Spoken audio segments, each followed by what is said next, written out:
Criticism comes in many different ways. And criticism all depends on what standard you hold a program to. So if, for instance, the Citadel went to the college football playoff and lost, I don't think anyone would shake a stick at that. I think it would be a national holiday forever. But we're not talking about the Citadel in this segment. We're talking about Alabama. Alabama's defense last year was a shell of what it normally is. There were several reasons for that. I want to take you back, just a little anecdotal example here, but I want to take you back. As a lot of other people are concerned about Alabama's defense, a lot of people, especially Alabama fans, questioning Pete Golding last year, that's the defensive coordinator there, and questioning not if, but when he'll be fired, and then Nick Saban retained him. And it raised my eyebrow. I thought we probably were going to see a move too. So I was with you guys. I don't call for people's jobs. I told you that a couple of shows ago, but I thought that we were going to see a move there, and we didn't. And trust me, it wasn't because Saban didn't have options. He's the head coach at Alabama. They always have options there. But he didn't make a move. So the anecdote with Saban that I'm talking about is when we interviewed him, when I talked to him a little over a month and a half ago, I asked him about a couple of things that at the time had the fan base at Alabama pretty concerned. One was recruiting. That was like, it feels like a lifetime ago. That was a time when Alabama was ranked in the 40s in recruiting. My, oh my, what a few weeks changes, huh? But I'm not talking about recruiting tonight. The second thing that I asked him about was Pete Golding. I pretty bluntly said, hey, a lot of people blamed Pete Golding last year. A lot of people, when they looked at the lack of defensive production, they really questioned Pete Golding and whether you had the pieces in place that you needed. So he did the same thing with both of these questions. The things that had a lot of people concerned, recruiting and Pete Golding, he kind of met with a collective shrug of the shoulders. Didn't faze him. He wasn't being sarcastic.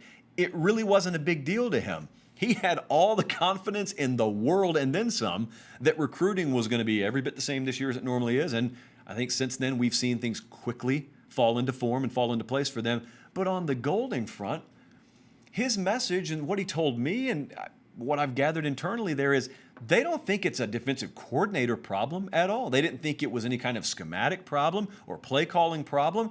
His message was when we did what we were supposed to do, the results were good, which sounds really commonsensical. But what he meant was if I call a play and it's not executed right, did I have the wrong play called or did we not execute it right? Of course, the latter is the answer. And that's what happens when you play a whole lot of young guys. They were crippled by injuries last year. I mean, losing Dylan Moses was like a sledgehammer to their face. It happened right before the first game of the season.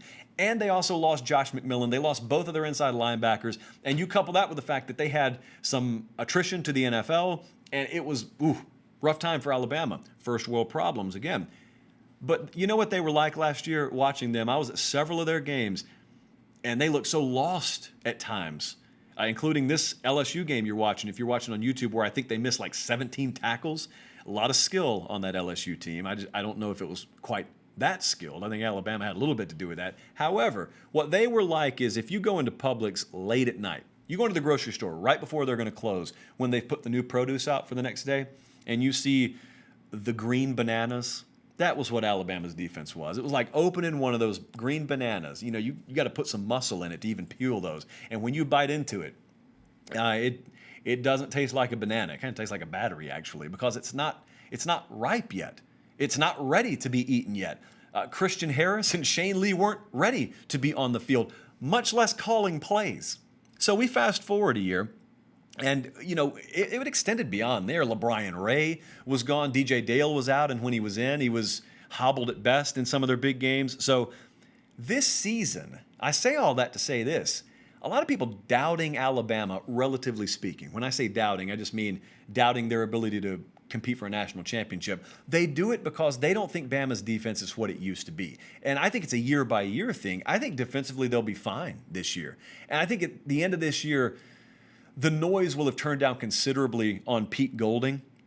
You know, I was looking at some of the projected depth charts that they have, just to give you an idea of the kind of depth they have. I was looking at some of the projections for what their starters, depth-wise, will look like on defense. I wrote down some names. You guys who follow recruiting remember all these names. Like King Wakutta is not a listed starter for them at linebacker at most places. That dude's going to play a whole lot. Probably play ahead of the guy that they have listed ahead of him in most publications.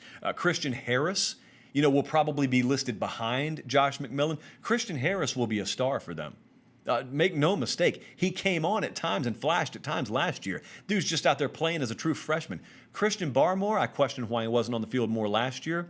Probably going to be out of here after this year. That guy will be one of the best defensive players in the country this year. But I'm looking at names like Will Anderson, Drew Sanders, Chris Braswell, Tim Smith. Those are all true freshmen, by the way, that are not going to be listed as starters anywhere. That will be big-time players, I think, for them this season. They've got really good depth. They're as athletic probably as they've been in several years in their front seven defensively. And two staff changes that I just wanted to bring to your attention, one of which we've already brought to your attention, that I want you to pay attention to when it comes to the production of Alabama's defense this year. One of them is Scott Cochran. Scott Cochran has moved on to Georgia in another capacity, in another role, and they got the duo from Indiana of Dr. Matt Ray and David Ballou in. I have spoken to a number of people at Alabama. They don't even want to talk about football right now. They want to skip right to the new strength and conditioning staff. And the reason I mention that is because really at the end of the day, their purpose is to keep guys healthy, keep guys on the field. If they keep these cats on the field, Alabama will be as good as anyone in the country this year. I have no doubt they'll get quarterback figured out. I have no doubt whoever is playing quarterback for them will be a very solid option. But we're talking defensively here. Defensively, I think Alabama will look a whole lot more like Alabama. The second name that I wanted you to just bear in mind when we're talking about coaching staff, hadn't heard this talked about a lot publicly.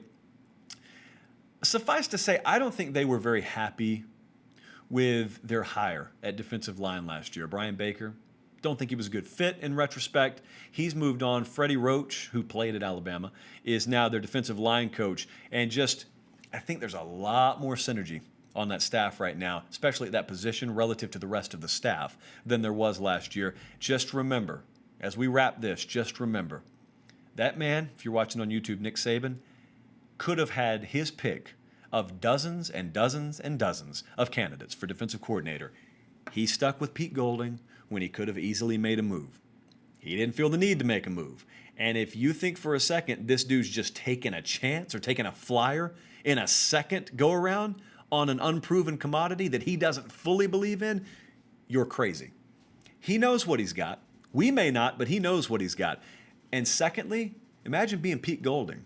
And I don't know whether you care about it or not, but imagine you got folks ripping you left and right. You pick up on that stuff. Imagine all that, and then imagine your boss saying, nope, you're my guy. Imagine what that endorsement does.